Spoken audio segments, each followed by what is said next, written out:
මචං ඔය එකට ඉඳලා එකටම ළඟ ඉඳලා එකටම කෙලවන එකෙක් පෙන්වන්නද? හැබැයි කෙලවන්නේ මචං හොඳම උන්ට කෙලවන්නේ. මම වීඩියෝ එකක් දාන්නම්. හැබැයි මේක නම් මචං බයියෝ නම් ලොවෙත් පිළිගන්න කතාවක් නෙමෙයි හරිද? මෙන්න මේ වීඩියෝ එක චුට්ටක් බලපන්.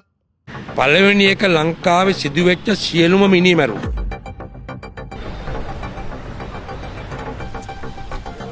බැසිල් රාජපක්ෂත් ගෝඨාභය රාජපක්ෂත් මට කෙනෙක් කිව්වා.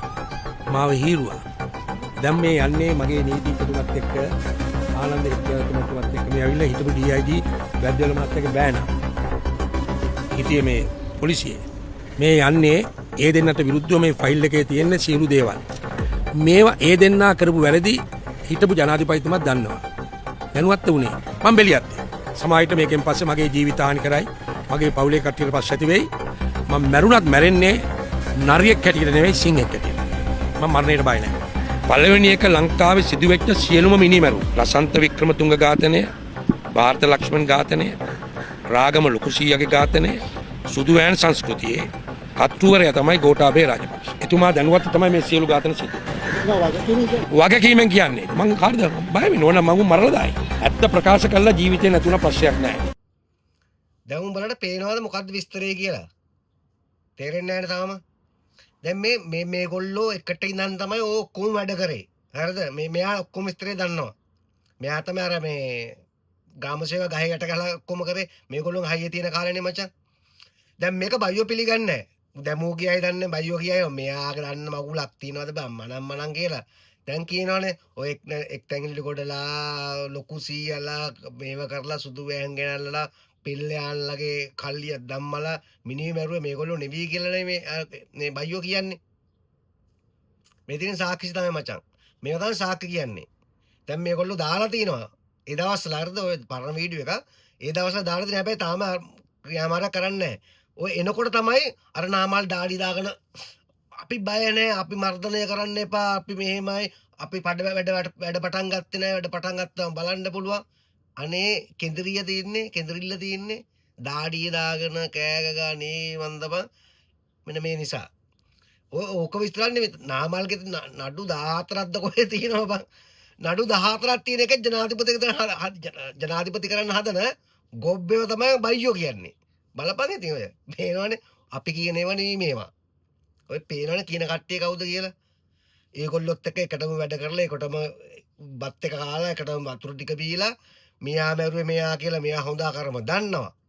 හරිද? ඒ සාක්ෂි දීලා තියෙනවා. දැන් ඒ නඩු මචං පරණ නඩු වලට උන්දාගන්න උන්ට බේර ගන්න පුළුවන් නඩුනේ. දැන් මේක ඇත්තටම පත්තු වෙලා එනකොට මුන්ට දරාගෙන ඉන්න බෑ.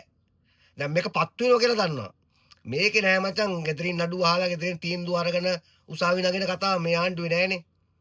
මේ ආණ්ඩුවේ තින්නේ උසාවි නැග්ගට පස්සේ දෙන තීන්දුව තීරණය කරන්න විතරයි. අනේ ඒක තමයි උඹලට මම කියන්නේ මේ. හරිද? මම මෙන්න මේ රනිල්ගේ වීඩියෝ එකක් දාන්නම්. ඊට පස්සේ රනිල්ගේ නඩුවක් අහනවා මේ බැලුම් මේ කවුද මේ අර බන්ධනාගාරය ගැන. රනිල් බය නැතුව කතා කරන විදිය බලපන් මේ කතා කරන අර ඒ ගණන් දැකෝ ජජ් ගණන් ගන්නෑ. ඒ වීඩියෝ චුට්ටක් බලපන්. ඒ දන්නා ඌ දන්න මොකද්ද ඊගාවට දෙන උත්තරය කියලා. අනේ ඒ උත්තරේ පොඩ්ඩක් බලපන්කෝ. මොකද ඌ දන්නවා කිසිම කේසයක් වෙන්නේ නැහැ ඌ ගෙදර යනවා කියලා ඌ දන්නවා. මොකද ওই නඩු තීන්දුව ඌ ගෙදර ඉඳන් අරන් ආපු එකක්. ඔය රාජපක්ෂලා දීපුවත් ගෙදර ඉඳන් නඩු තීන්දුව අරන් ආපුවා තමයි. අනේ ඒකයි මචං එදා ඔප්පුන් නැත්තේ. දැන් නාමල් දාඩිය දාගෙන කෑ ගහගෙන ගූ ගීලා චූ ගීලා මූණේ තියෙන බය බලපන්. ඒ බය තියෙන්නේ ඒ ආණ්ඩුව නෙවෙයි දැන් තියෙන්නේ කියලා. ඔන්න බලන්න බොරුද කියලා. මෙයා ඒ ප්‍රශ්නය විසඳන්න යෝජනාවක් ඉදිරිපත් කරාම ඒ යෝජනාවට ඒ කට්ටිය මොන වෙලාවකවත් විරුද්ධ වෙලා නැහැ. මම ප්‍රශ්නේ කිව්වා. ඒ කොහොමද කරන්නේ ඒගොල්ලෝ දැනගන්න ඕනේ. මම නෙමෙයි මෙහෙයුම් කරන්නේ. ඒතර ඒ කට්ටිය මොන වෙලාවකවත් මහත්මයාට කියලා නැහැ මේ දේ කරන්න අදහස් කරනවා කියලාවත් ඕන් මහත්මයාට කියලා නැහැ. ඉතින් බස් සේවයක් දුවනවා කියන එකට මම හිතන්නේ ආපහු මට කියන්න උවමනයි කියලා.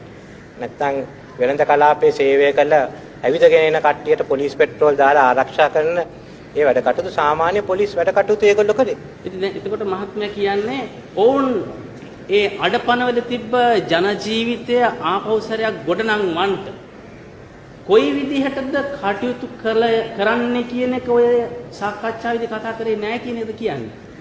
අඩපණ වෙන එක නවත්තන්න ක්‍රියා කරේ බොහෝ දුරට. ඒක තමයි. ඉතින් එයාට කිව්වහම මේ පෙට්‍රෝල් මේ හුඟක් කට්ටිය මේ අවස්ථාවේදී බස් සේවයේ සමහර තැන්වල අඩපණ වෙලා තිබුණ නිසා එයා කියන්නේ අපි බස් ටික ඔක්කොම දාන්නම් දුරාය බස් වලින් එන්න.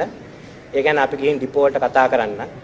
අනික් අතට බියගම අවට ඉන්න අයට පුළුවන් නම් ඇවිදගෙන යන්න. ඒකට ප්‍රශ්නයක් මම කිව්වා දැන් බියගම ඇවිදගෙන යනවා නම් එයායි බයයි. එයා කියනවා නෑ අපි එනම් පොලිස් වාහන දාලා ඒ ටික පෙට්‍රෝල් කරන්න. අන්න එහෙම ඒවයි සාමාන්‍ය තීරණ අරගෙන ඒකට එයා බලනවා එයාට වාහන ඇතිද මදිද වෙන තැනකින් හොයා ගන්න ඕනේද සමහර විට තෙල් සංස්ථාවෙන් එහෙම ඉල්ල ගන්නවා